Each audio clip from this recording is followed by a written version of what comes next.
In 1961, John F. Kennedy proposed that the US should commit itself, before this decade is out, to sending a man to the moon and safely returning him to Earth.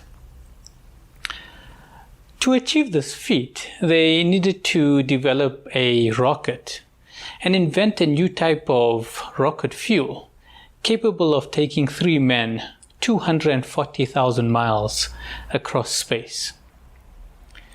This distance is 2,000 times further than man had ever traveled into space before.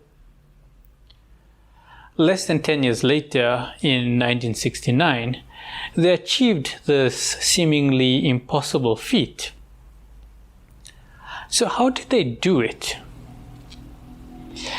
The thing is that visionaries have a few principles that helps them turn their dreams into reality.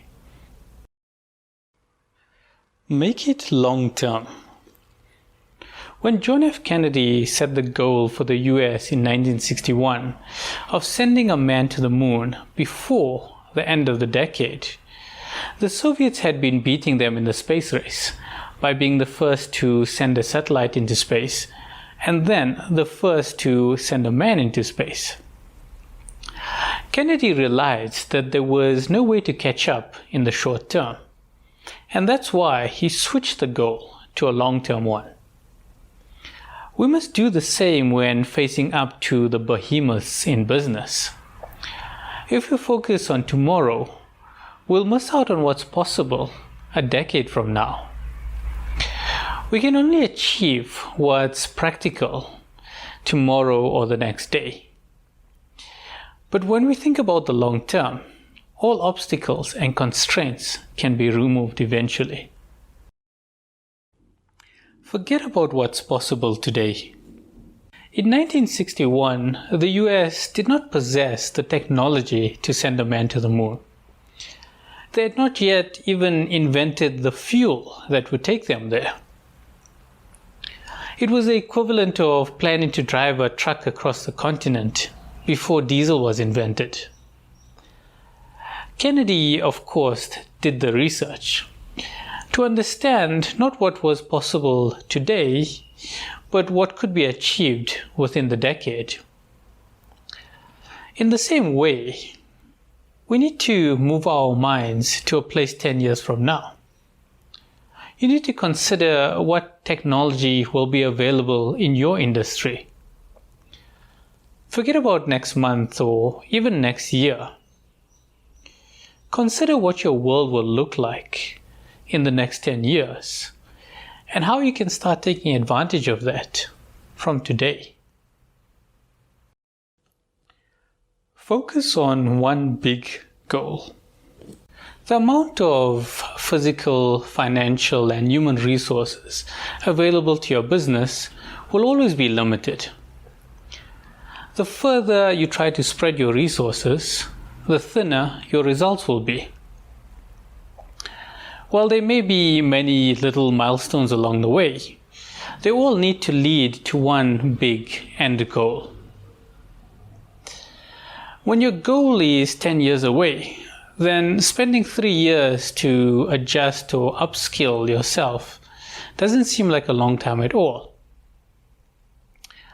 If you only have one long-term goal to focus on, it's so much easier to wake up every morning and ask yourself whether you're headed in the right direction. After all, someone with lots of priorities is someone with no priorities. A vision needs to be clear and unambiguous. We often sabotage ourselves by giving our team fuzzy or ambiguous goals. Goals like being the best in our industry or the market leader doesn't really mean much at all. Being the best manufacturer could mean producing the most affordable products to one team, and it could mean producing the highest quality products to another team. This ambiguity will cause conflict amongst the teams and make decision-making almost impossible. We need to be clear on what the end goal is so that both ourselves and our team can know what success means. Having a clear goal will enable everyone to put all of their effort in the same direction. Don't get stuck on the how. You won't have all the answers from day one, especially when it comes to long-term goals. Allowing your team to come up with the how will create a far more engaging culture. Your team will in fact surprise you by coming up with solutions which you never even considered. If you only target goals that you know how to achieve, you'll miss out on the more ambitious targets which you haven't figured out as yet. If you only target goals where the path is known, you'll be competing with everyone else who also knows the way. If instead you choose to target goals with no known solutions, you'll be able to leap ahead of your competitors once you have a breakthrough. Motivate your team with the why. The end goal needs to have a why to motivate either yourself, your team, or the entire nation.